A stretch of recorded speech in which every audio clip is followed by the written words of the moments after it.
আসসালামু আলাইকুম, সবাই কেমন আছেন? আলহামদুলিল্লাহ, আমরা এই তো গ্রামে চলে এসেছি। আর এই হলো আমার গ্রামের বাড়ি। তো আমরা রাত 3টা বাজে এসে পৌঁছেছি। তো পৌঁছানোর পরে তো মেজো যা রান্না করেছিল ওখানে আমরা সেরি খাওয়া দাওয়া করেছি। করার পর নামাজ কালাম পড়ে একটা ঘুম দিয়েছি।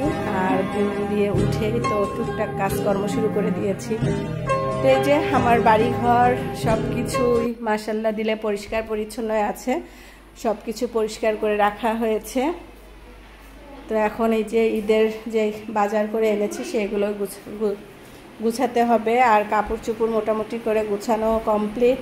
এদিকে আমার আয়শা আর আয়শার বান্ধবী, আয়শার কাজিন, ওরা দুজন বসে গল্প করছে। তো আজকে কিন্তু বাহিরে প্রচুর রোদ, এই যে দেখতেই পাচ্ছেন প্রচুর রোদ উঠেছে।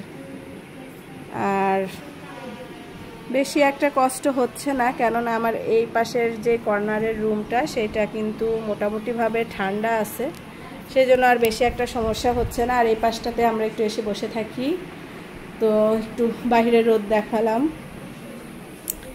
আর এই যে আমার বেলকনি, মাশাআল্লাহ এদিকে কিন্তু এই যে গাছগুলো লাগানো হয়েছে, আমার গোলাপ গাছে কড়ি এসেছে।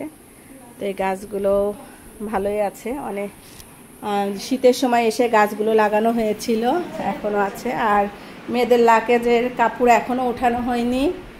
এখন আমি ঈদের বাজারগুলো নামিয়ে নিব।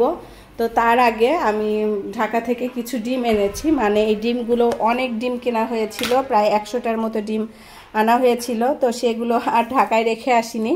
তো সেগুলো যেহেতু গ্রামে প্রায় 10 দিনের মতো থাকবো, তো চিন্তা করলাম যে ডিমগুলো গ্রামে নিয়ে আসি, যেহেতু আমার গ্রামে এসে ডিম কিনতে হবে। আর ডিম আনার পদ্ধতি যেহেতু আমি জানি, সেজন্য আর ডিমগুলো নিয়ে আসলাম। তো আপনারা যারা গ্রাম থেকে শহরে ডিম নিতে চান তারা কিন্তু এই পদ্ধতিতে নিতে পারেন। এখানে ছাই বা চাল, তুষ, ধান থেকে যে তুষটা বের হয় সেই তুষ দিয়েও কিন্তু আপনারা এভাবে ডিম নিয়ে আসতে পারেন। আমি কিন্তু গ্রাম থেকে এভাবে ডিমগুলো নিয়ে যাই। তো এখন এই যে ডিমগুলো নামিয়ে নিব। দেখেন আমার কিন্তু একটা ডিমও ভাঙিনি, প্রতিটা ডিমে একদম ফ্রেশ আছে। আর এই যে এই ডিমগুলো কিন্তু 2 কুসুমের ডিম, এগুলো আমি হলো কক্সবাজার থেকে এনেছি। তো প্রতিটা ডিমই ফ্রেশ আছে, আমার একটা ডিমও ভাঙিনি। আর এদিকে এই যে জিরাগুলো রোদ্রে দিয়েছি, প্রচুর রোদ আসছে যার জন্য আমার ছাদে যাওয়া লাগেনি।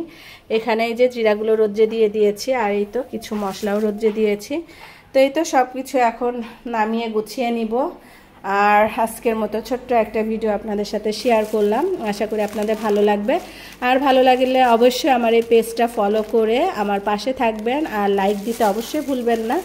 তো এখানে এই যে বাসায় কয়টা পেঁয়াজ ছিল, পেঁয়াজগুলো এনেছি।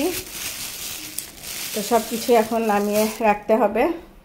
তো এই আর কি, আজকের মতো আমি আমার ভিডিওটি এখানেই শেষ করছি। আল্লাহ হাফেজ, আসসালামু আলাইকুম।